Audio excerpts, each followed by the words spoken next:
Morning guys! Welcome back to aking channel. Today magluluto na naman tayo ng almusal ngayon. Almost 8 o'clock na siya. Ayan. Dahil tinapay lang kami ngayon. Unahin ka pala. Etan dito na itlog. Mamaya natin i-on yan. 10 minutes lang naman to. On lang natin. Ano natin siya? 10 minutes lang. Kita nyo ba yan? 10 minutes lang siya. Siyempre pagkatapos natin on yan, mag-aayos tayo ng ating gulay. Dito guys, ang almusal nila gulay. But before that, maglalagay ako ng pickle sa ating lalagyan. Ayan, kita nyo ba? Maglalagay tayo ng pickle. Ito ay labanos at saka luya na mura.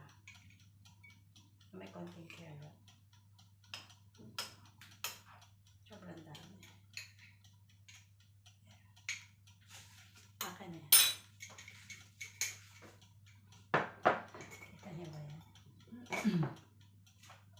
Pickle. Pickle na mustasa pag-isa.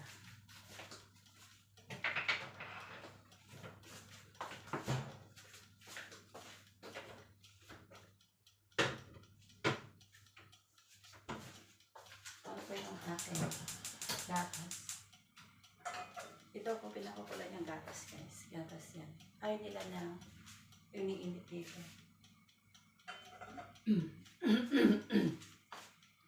Ang ating mansanas later on.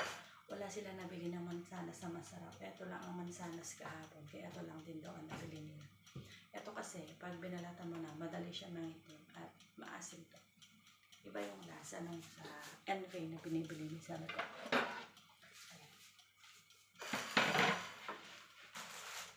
Dahil magluluto tayo ng gulay guys.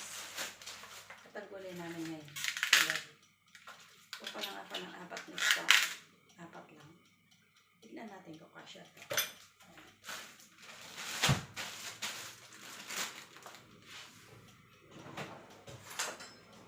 Maghihiwa na rin ako ng ating carrot. Ito yung carrot kahapon. Kasi ang carrot nito guys, pinangsasaog ko lang naman ito sa mga gulay-gulay.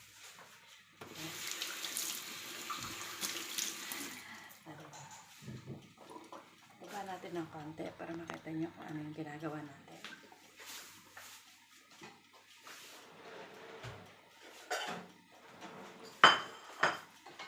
Carrot o carrot.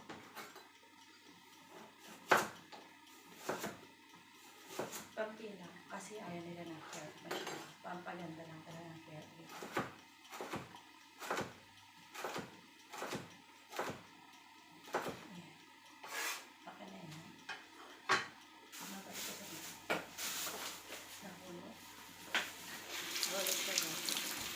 Meron pa naman konti. Hindi ko itatapon ko kasi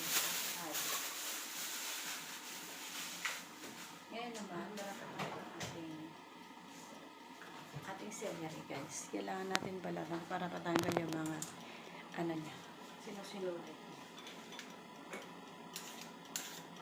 Hindi pa nga nagbabalat ng celery. Dito kasi sa bahay pinabalat natin. Ayan nila dito na may pakunat-kunat.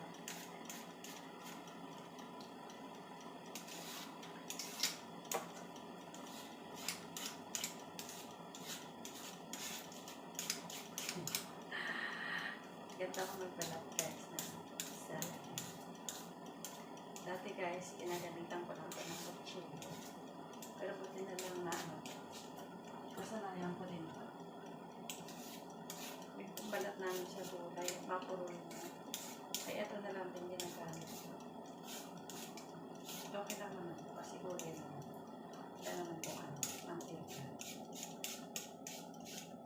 Sa gulay ko naman ito. At saka sa pusos.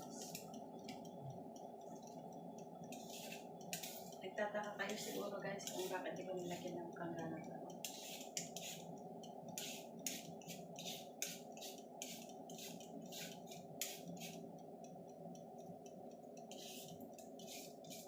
Hindi naman tayo mag-focus yan guys.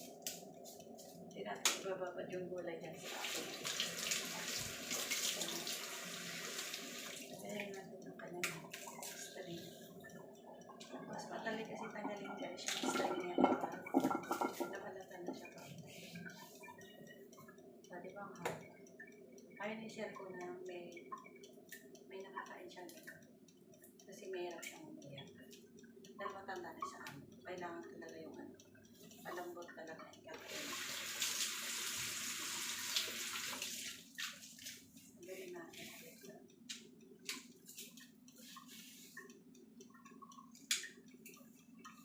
Pansin nyo guys, pag nag-ano kayo nito. Pero hindi siya, napuputol siya guys. Hindi nyo binalatan. Yung iba kasi guys, ayun nila naman tinatanggal nila. Kasi green nga naman pa. May iba.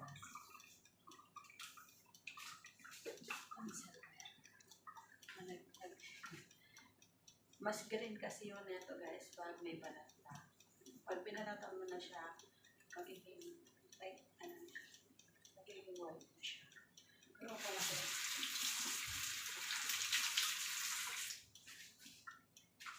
malaga eh nakakain na walang ano, inuyat at tinatapon.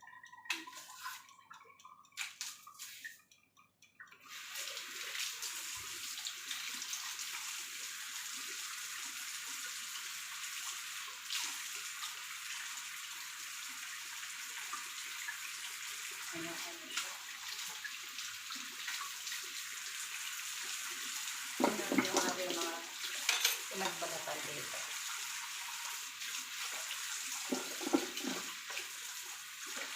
Sapon natin. May balat niya. Ano ba? Dahil balat. Pero kaya pala na guys.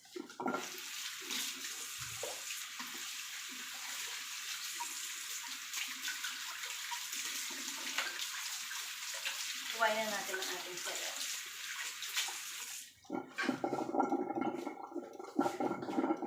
Lalagyan na steam yung ating cellphone.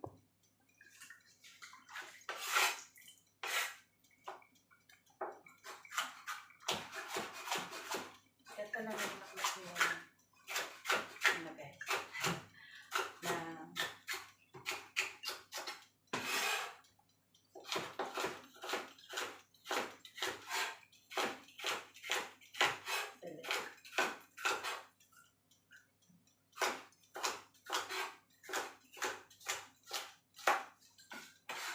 high blood kayo guys, mataas yung blood pressure. Maganda itong ano, celery sa umaga.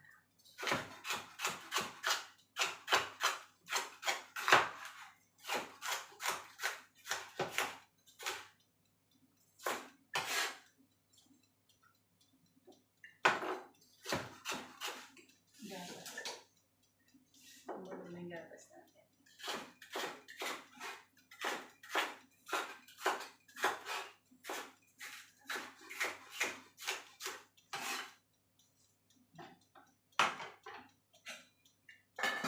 Siyempre ko tayo ng bawang.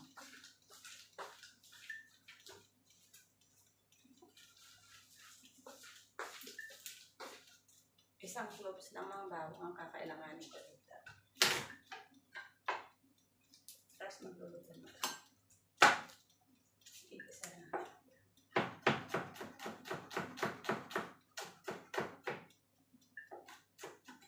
Yan. Sakto. Talagyan natin dito sa ating labanos. Kaya na natin dito. Lutuin na natin ang ating dito. Kasi alas 8 na. Hindi ko pala na-on ang ating camera. Ilagay ko na pala dito guys yung ating bawang at saka labanos. Hindi ko pala na-on yung camera kanina. Kala ko nag-roll na siya. Hindi ko lang. Siya lang natin. Kaya nasa bumango. Kailangan natin babahuhin. Kasi mas masarap pa. Mas mabango yung ating labanos. Konti lang ang nilalagay nila dito guys. Nasa hot kasi ayaw nila dito. Sobrang dami ng sahog. Ngayon nilagay na natin ng ating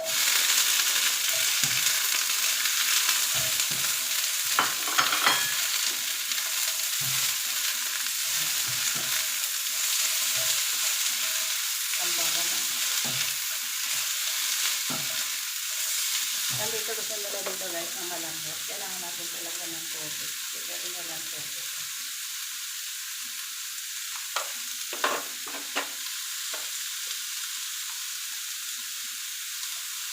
ating chicken powder. Ngayon, lalagyan na natin siya ng tubig. Para mag-hit.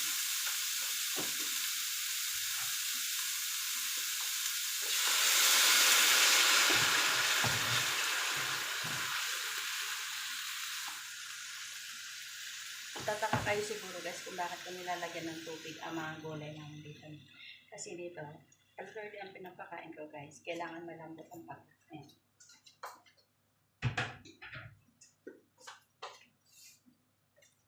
Dito hindi pwedeng matigas ang pagkain. Kasi nga matanda. 80 something na si Amo. Kaya, kailangan malambot talaga ang pinapakain. Ay, 80 na nga ba si Amo? O, tama, 80 something na si Seth. And habang niluluto natin ang ating gulay, balatan ko naman yung ating mansanas. Ayan. Samahan niya ako balatan natin ang ating mansanas. Wait lang, hugasan ko lang muna itong ating pinatutuwa. Ay, pinahan na. Itong chili sa kasangkalan para mabawasan dito.